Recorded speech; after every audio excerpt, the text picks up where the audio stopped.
엄마가 파킨슨으로 인해 삼킴 기능이 떨어지면서, 그러니까 연화장애가 생기면서 우리는 콧줄을 할 건지 뱃줄을 할 건지 결정해야 했습니다.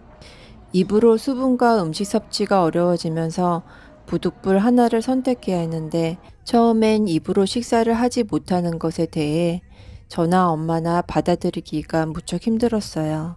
엄마는 말로 표현은 안 하셨지만 표정을 보면 마음이 정말 아팠습니다. 의사는 어떤 걸 선택할지 두 시술에 대해 간략하게 설명을 했는데요. 얼마 전 시설 이용자들에 대한 뱃줄, 콧줄에 대한 통계가 있어 그걸 바탕으로 말씀드릴게요. 우리나라 시설에 있는 분들 기준으로 콧줄은 5만 명 정도, 뱃줄은 3,500여 명 정도가 있다고 합니다.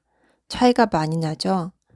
콧줄은 교체 주기가 2주에서 4주 정도고 본인 부담 의료비는 약 3,000원 정도로 저렴합니다. 뱃줄은 교체 주기가 6개월 정도라고 하는데 저희 엄마가 다니는 병원에서는 3개월에 한 번씩 교체하라고 하더라고요. 본인 부담금도 약 10만 원 정도이다 보니 이 역시 콧줄과 차이가 많이 납니다.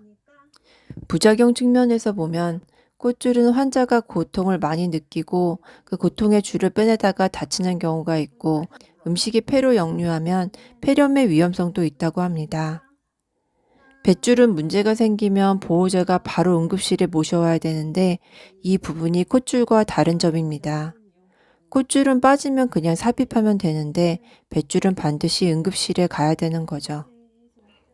콧줄은 상당한 고통이 따라오는 만큼 의식이 없는 환자에게 적합하고 뱃줄은 외출이나 활동이 가능하기 때문에 환자 입장에서는 좀 편하게 느낄 수도 있을 것 같습니다.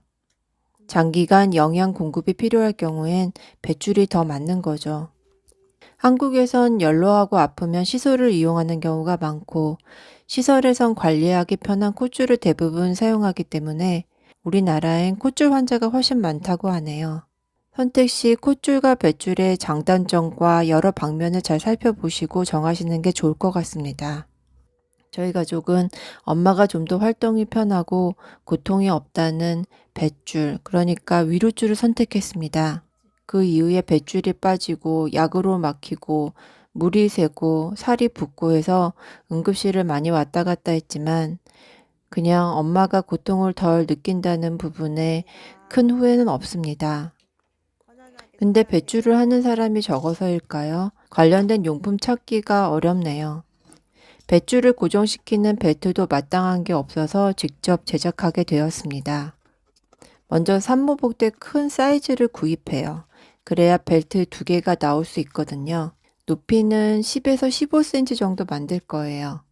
그리고 벨트 끝 찍찍이 부분이 살에 닿으면 아프니까 양쪽 끝을 둥글게 해서 벨트 안쪽에 위치하도록 할 거예요. 그리고 벨트는 24시간 해야 하니까 살이 닿는 안쪽에는 면천을 댈 겁니다. 집에 안 입는 면 티셔츠가 있으면 그걸 사용하면 됩니다. 저는 검은색 티셔츠가 있었는데 나중에 때 타는 것도 잘 안 보일 것 같아서 하늘색 티로 바꿨답니다. 우리 엄마가 건강할 때부터 자주 드나드셨던 세탁소 주인 아저씨에게 부탁해서 2개를 만들었습니다. 엄마가 점점 연약해지는 모습에 안타까워하셨는데 퇴근하고 보니 다 만드셔서 집 문 앞에 걸어두고 가셨네요. 너무 감사합니다. 개당 7,000원에 2개를 만들었어요.